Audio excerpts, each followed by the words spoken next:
currently moored in Salthouse Dock in Liverpool.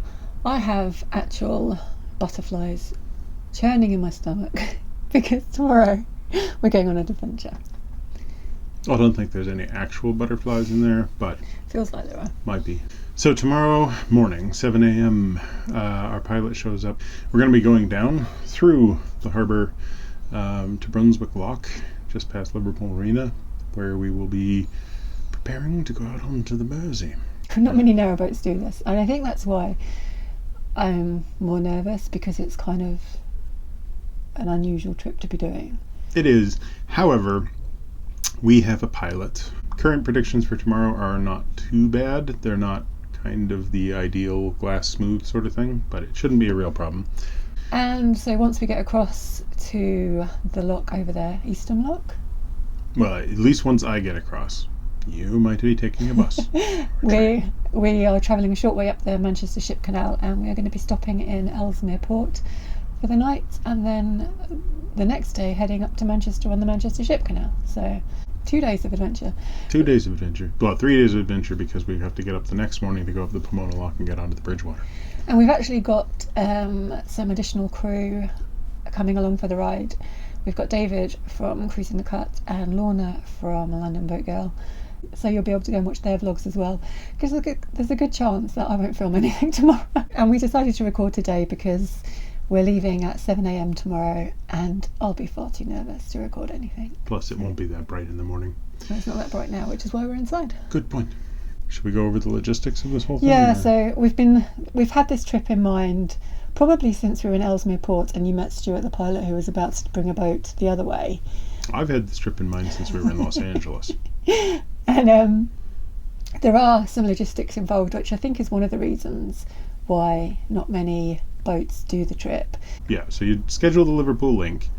That gets you into Salthouse Lock, where you can have up to a week's mooring for free. From here, what we will be doing is going out down to Liverpool Marina. Through lots of docks. Through lots of docks. Liverpool Marina controls the Brunswick Dock, or lock. So we have to be in touch with them to actually be locked through onto the Mersey.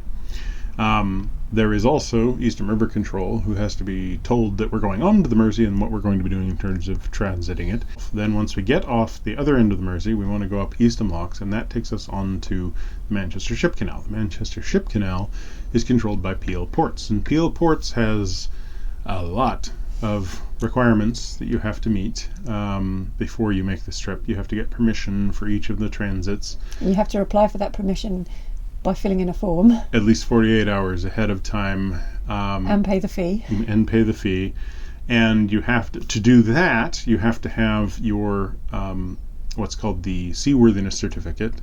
The Seaworthiness Certificate at first sounded like it was a full sort of rehashing of the boat safety certificate. It's not. We had some issues doing that because the guy that was going to do it for us had like some emergency situation, and he kept putting us off, so then it got closer and closer to the 48-hour notice that we had to give. So yeah. So we had to find fun. Somebody at the last second who was able to come down on the Saturday that we arrived to do the inspection, which worked great. Yeah, it worked out. It's 48 hours to go. Our pilot checks the weather. He tells me this morning, yep, it looks like we're good to go. But we had to arrange and pay for the Pomona Lock, because we're going to be going across to the Ship Canal, and then we're going to be going up the Ship Canal. And once we're up the Ship Canal in Manchester, we need to come off at the Pomona Lock, which takes us onto the Bridgewater. They need 72 hours notice. So we had to get 48 hours notice to the Peel Ports that we're going to be making movements on the Ship Canal. We had to give them 2 applications that were basically identical. Because it's 2 different days. Because it's 2 different transits. I then had to contact the Ellesmere Port Boat Museum to ensure that they were okay and knew about us coming into the little landing dock below their property. And I had to contact the council in Manchester that controls the docks there to make sure that there wasn't any sort of scuba or other water sports events going on, so that we wouldn't like run over any paddleboarders or kill anybody through. So basically there's various different people to pay different things to. And luckily we're a narrowboat, so we don't have to deal with all of the swing bridges on the way up, because I think there's 5 swing bridges and the Barton Swing Aqueduct. And if we were a particularly tall Dutch cruiser or something, like a Dutch barge that had, one of those big sails that you see in London or something, then we'd also have to organise with various councils to get all of that out of the way. So in theory, you could go from Liverpool to Manchester in one day, and we're going early enough that we could potentially do that, but we've decided for a number of reasons to split it over 2 days. Yeah, it just makes it easier. At this time of year, there's still enough time. We'll have enough sunlight and everything, but because when you arrive at Eastham Locks, which is the busiest lock on the Manchester Ship Canal portion. So that's where you go from the Mersey to the Manchester Ship Canal. Yeah, and they, like everybody else, on all of the other locks on the Manchester Ship Canal, they can move through 24 hours a day. But on that lock, they also are restricted by the tide, and they're much deeper boats, so they're even more restricted than us. So we, being a 2-foot drafted boat, we get dropped immediately to the bottom of the list. So it just depends who's there when we get there. Yeah, so if there's enough room in a lock to push us in, we'll go through. If there isn't commercial traffic, we'll go through. But if it turns out that there's a large amount of commercial traffic, we'll be waiting until we make it up, which would make the whole trip in one day at this time of year fairly difficult. Yeah. So, that's the plan. Yeah. Fingers crossed. Fingers crossed. Also, George's bladder crossed. Somehow, he's just going to have to maintain. And we're off. I'm at the stern with Stuart, our pilot, and David and Lorna are in the bow with Joe and George.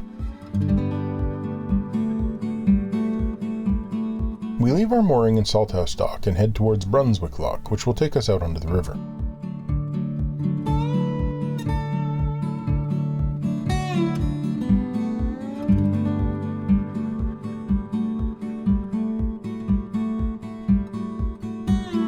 We have quite a few docks to pass through before we get to the river lock. First, through Wapping Basin and Dock. The warehouse to the left was bombed in the Blitz and partly destroyed, but what remains has been restored and turned into apartments. The tower you can see is the hydraulic tower and dates back to 1856. It's one of several towers which lined the docks and housed machinery for the operation of lock gates. We pass into the Queen's Docks, which are vast.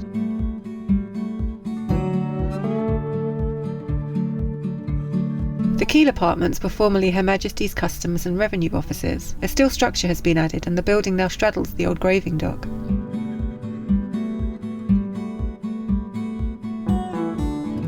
To the right is the Liverpool Water Sports Centre, as you can see.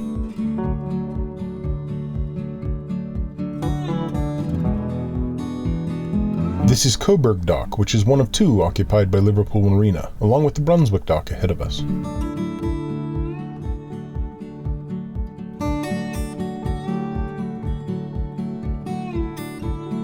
Towards the far end of Brunswick Dock is the lock. They're expecting us and the gates are open and ready.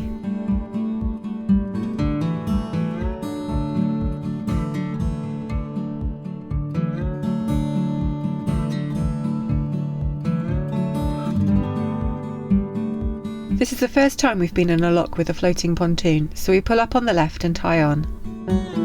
The lock was originally larger, but its size was reduced by narrowing it at the gates, as it was no longer in use by large commercial vessels. It seems unnecessary to raise the lift bridge, as we will easily fit under it. Perhaps it's part of the mechanism.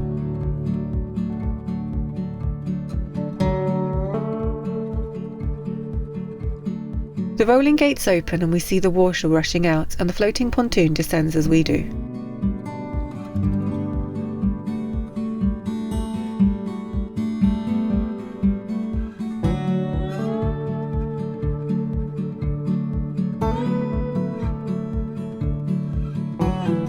This is probably as nerve-wracking as it gets on this trip, but honestly, this doesn't feel nearly as intimidating as when we were in Limehouse Dock about to go onto the tidal Thames last year.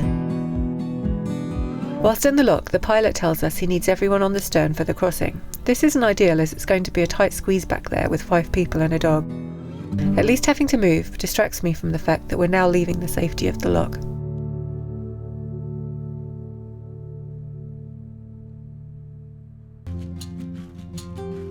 As we move out of the lock and onto the rolling water, the boat starts shifting quite dramatically. The same thing happened at Limehouse in the first moments on deep water, and like then it occurs to me just how much responsibility I've got on my shoulders right now. There are 6 souls on board, and they're all in my hands, and I've no idea how much trouble I'd get into if anything happened to cruising the cut. The man's a national treasure, after all. We are directly across from Birkenhead. The estuary is about a mile wide here, but luckily there's basically no traffic, as ferries and larger vessels tend to stop further north in the harbour, closer to the sea. The only other boat moving is a large buoy tender off in the distance. Our plan is to cross the river smartly and then stick close to the western bank as we make our way to the lock under the ship canal. That will put us into the windley of Birkenhead, which should mean the waves will die down.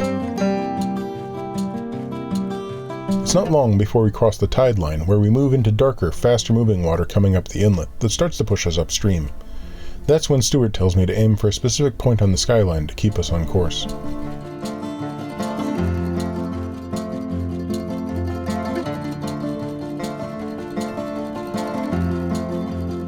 It's early morning and the sun is low in the sky, which gives us glorious views upstream. There's also a great view of Liverpool behind us. I hope David or Lorna got a better shot of it than I did.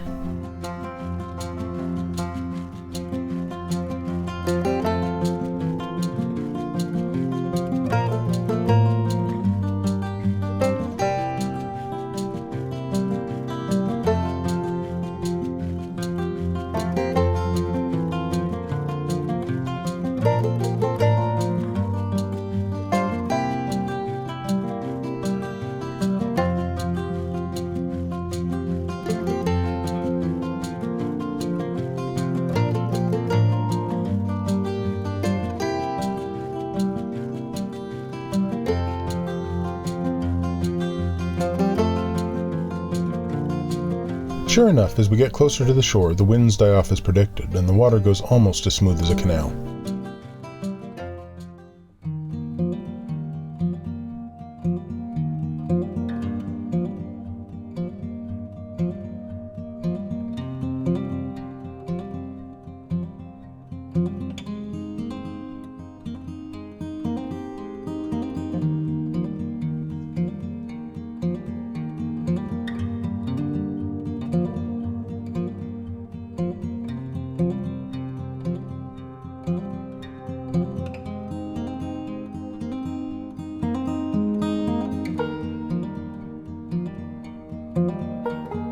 It's about 4 more miles upstream to Eastham Lock, and for the passengers it's a very relaxing trip from here now we're back on the bow.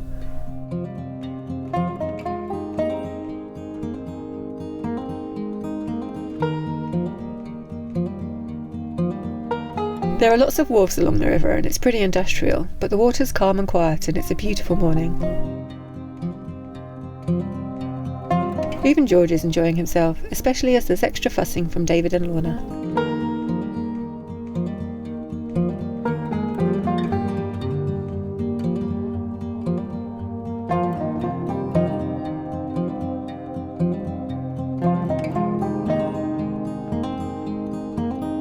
This is the buoy tender I mentioned earlier. It looks like he's getting ready to replace a worn-out buoy that's sitting in the water some distance in front of us, and I think our arrival may have spoiled his plans a little, as he turns around and comes up behind us.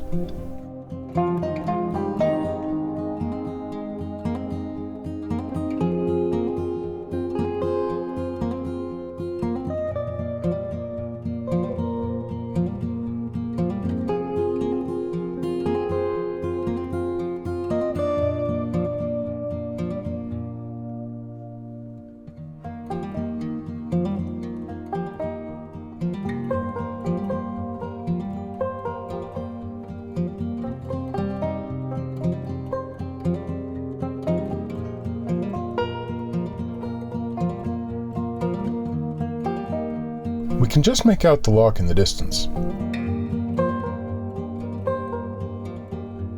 This oil tanker has just come out of Queen Elizabeth II Dock, which is located next to the lock.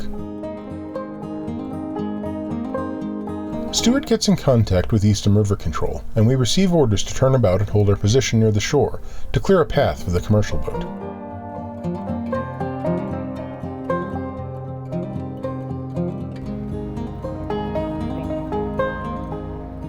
The tanker's going to make his way to a wider part of the estuary so he can turn around. Then he'll return to join us in the lock. He's basically going to use Liverpool Harbour as a winding hole.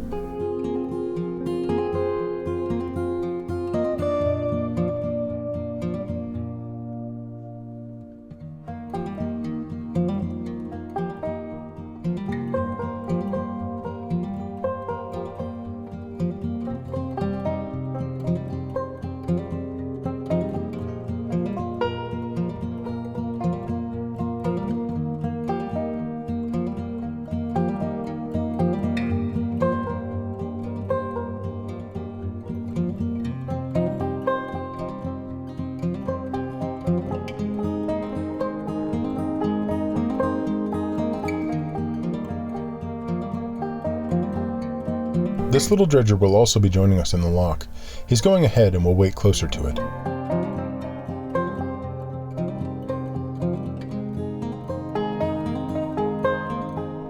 We received new instructions to turn around to clear a path for the second oil tanker, which has just come down the Manchester Ship Canal and onto the Mersey via the lock we are waiting to use.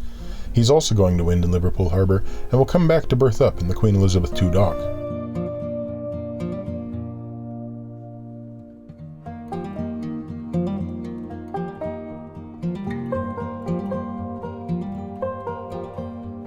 Basically, the point of this whole boat ballet is to swap the position of two huge ships. Once the tanker is passed and we are over its wake, we are given instructions to enter the lock and tie up as near to the gates as possible. Foster East, yeah, we're going to let the Perseverance come in, go to the lock, starboard side to tight up to the gates. If you can then follow her in, go top of the lock, starboard side to tight into the gates, and then the stotty will come astern. We then overhear the dredger saying that he'll squeeze in beside us to leave room for the massive tanker behind us both.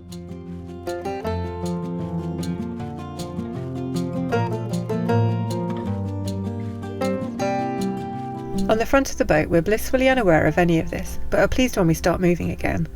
There is some concern that we don't seem to be heading towards the lock gates, and it's only later we realise that the first lock leads to the Queen Elizabeth Dock and not the ship canal. Doesn't Liverpool look great at the end of the rainbow?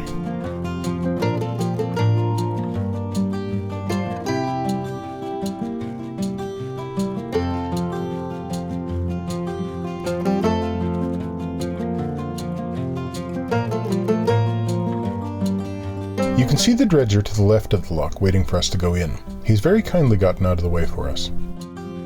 There are actually 3 parallel locks, and we are directed into the largest of them.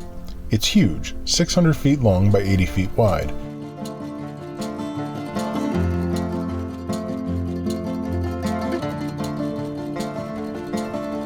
You could fit 122 Perseverances in this lock, and once we enter, it's quite a cruise to get to the far end.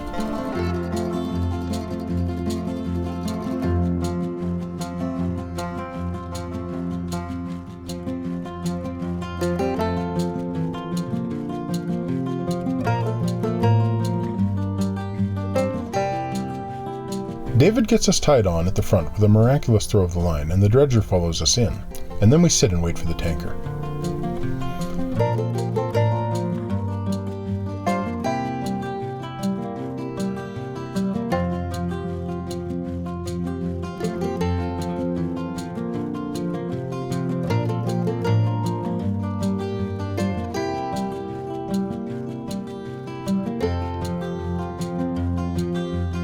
Well, this is definitely the biggest ship we're ever likely to share a lock with. It's fascinating watching them get the heavy mooring lines attached.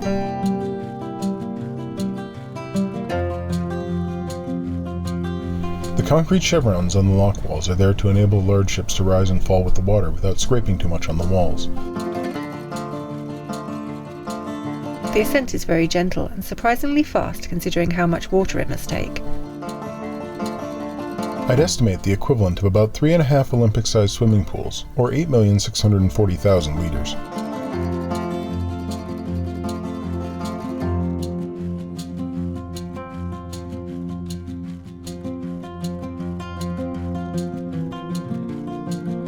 Once the gates open, the dredger makes a run for it.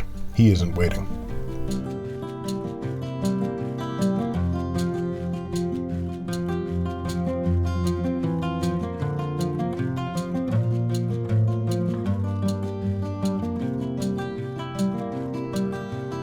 We make a more leisurely exit, but we don't want to hang around either, as we need to reach our mooring before the tanker catches up to us. He will be slower out of the lock than us, but once he gets moving, he can move much faster, and we don't want to get in his way. We're now on the Manchester Ship Canal. It's 36 miles to Manchester, and today we're going to travel the 4 miles to Ellesmere Port, where we'll moor for the night.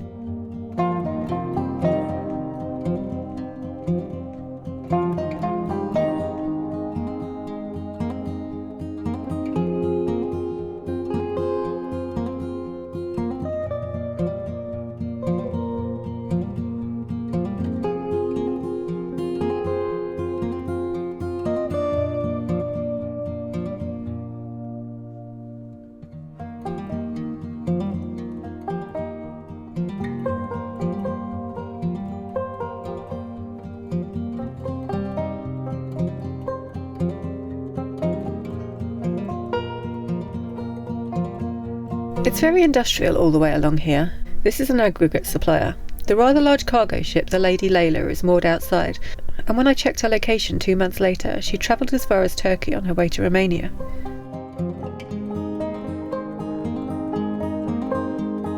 The oil tanker's gaining on us. Luckily, we are practically in Ellesmere Port now and should make the turn long before we get in her way.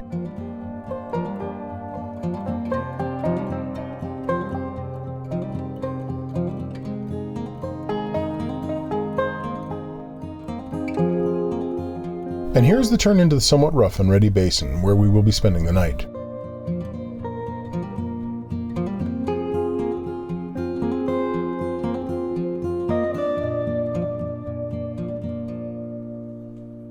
There aren't really any moorings available here, so we end up tied up in front of the lock with one line round the lock gate pivot. The Manchester Ship Canal meets the Shropshire Union Canal at Ellesmere Port. We were last here back in June when we came up from Chester.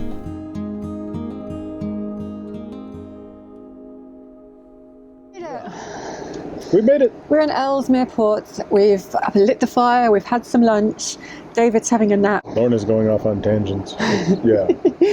So anyway, we crossed the Mersey and we made it to Ellesmere Port via the ship canal. And we all lived and we didn't think.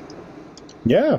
I don't know, I thought it was kind of interesting. We got to pass through the whole of the ports. Got lots of Stuart Wood stories. So Stuart, our pilot, gave me mainly, sort of regaling stories of everything that we were passing, so that was cool. But I did get to learn especially about some of the very large garbage disposal sites.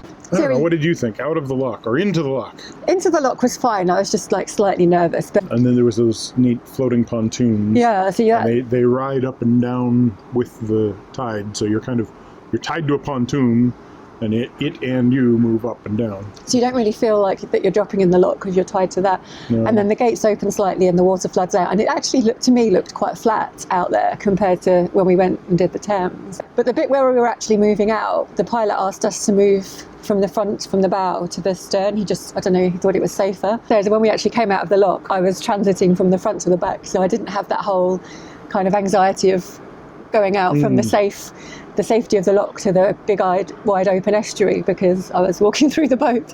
Yeah, and it was interesting for me because we came out onto the estuary, but we weren't into the tide line. Right. So we started on an area that was a bit windy and a bit choppy, and it felt a bit unusual, and I'm still trying to, it's like, okay, got to get used to how the boat's handling.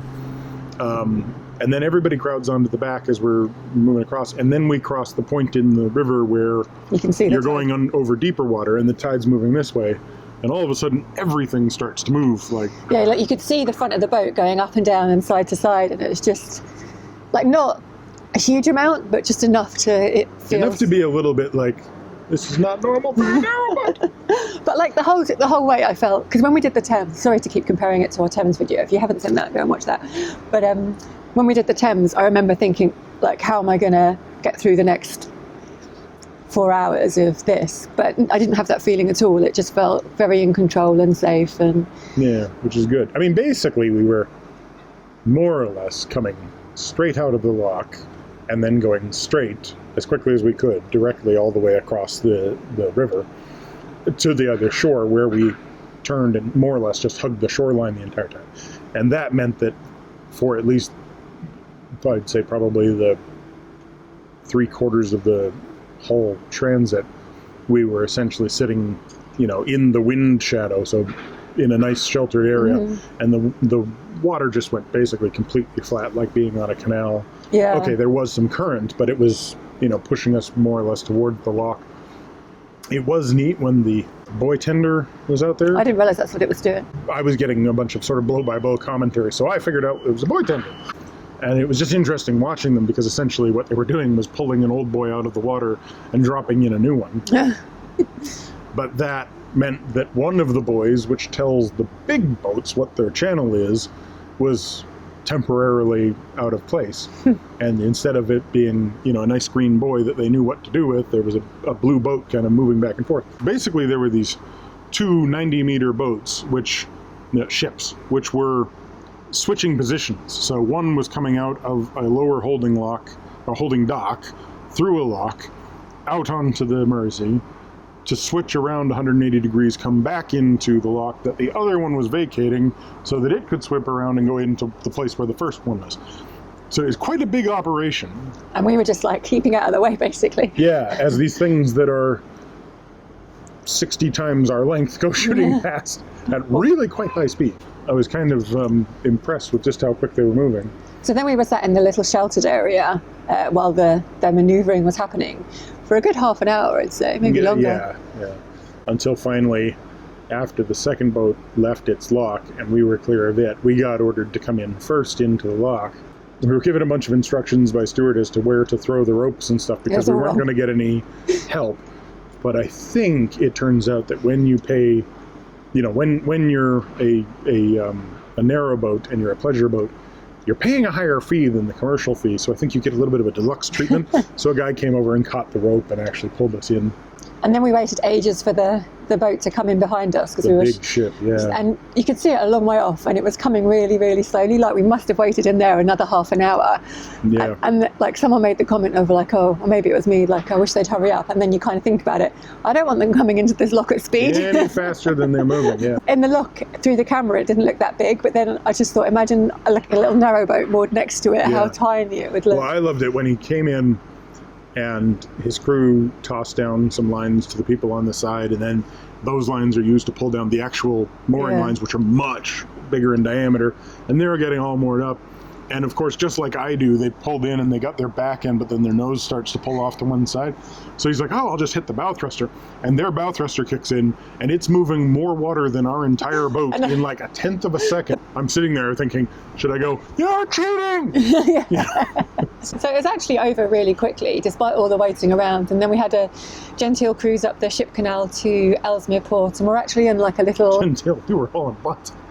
Well, compared to being on the river, it was gentle. Yeah, but we were moving faster. We were trying to stay ahead of that boat. Oh, you did stay ahead of it. Yeah. What would have happened if they'd caught up? They'd have just gone past. They'd have passed us, and we'd been in like, woo, woo. So, yeah, no, they were really, they were, They were slow to get off, but then they started catching us up. Yeah, and they were going slow. Like, they normally will be traveling about 3 miles an hour faster than that. So they were trying to give us plenty of time to do what we needed to do. So we were annoying them when we heard that on the radio. Oh, did you hear? Yeah, a little bit. It's like, so how fast do you think you can do? 6 miles an hour? Oh, okay, I'll come slow. It's like, yeah.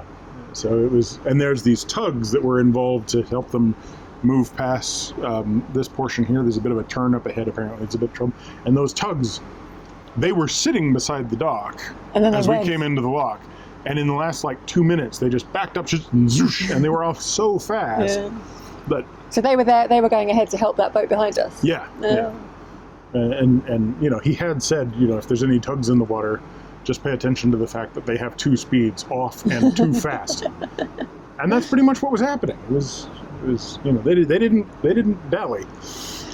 So yeah, we're basically back in Ellesmere Port where we were 3 months ago. I don't even remember. Yeah, our mooring is the other side of this hotel here. Yeah. So we've completed a massive loop, and hugely. It took us 3 months to get to Liverpool and then 3 hours to get back. Yeah.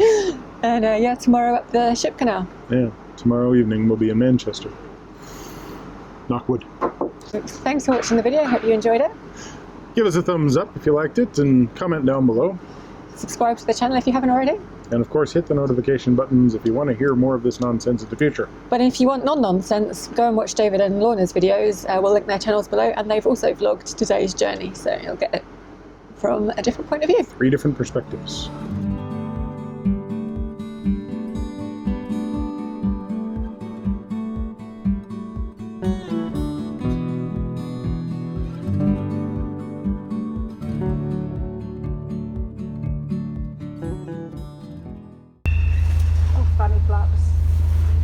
Thank you. We get one more view of the Royal Albert Dock. Oh. Sound more excited. I'm nervous. We're about to go on the river. But honestly, I don't feel nearly as intimidated as when we were in la la la la la.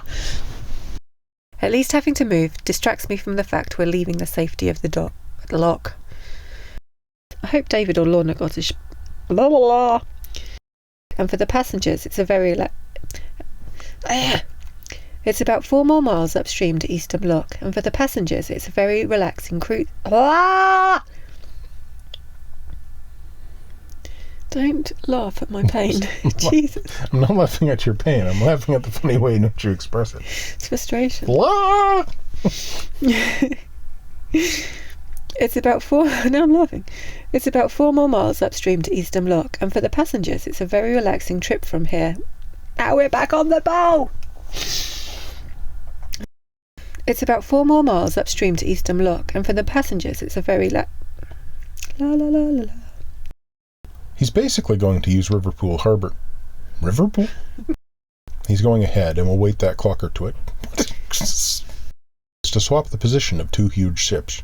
Shush. It's Sean again. He's back. On the front of the boat, we're blissfully. Blissfully. You kind of growled. It's very industrial all the way along here. You did it again. The Manchester Ship Canal meets the Shropshire Union Canal. The Manchester Ship Canal meets the Manchester. It's got a mouthful of smoke from the chimney. Ugh. So thanks very much for watching. Yep, and something or other. Go and watch. Try that again. Thanks very much for watching. I hope you enjoyed the video. If you liked it, comment down below, and of course hit the subscribe button if you want to get notified. Nope, did it again. Try that one more time. Thanks for watching the video. I hope you enjoyed it. And definitely comment down below. What about the thumbs up?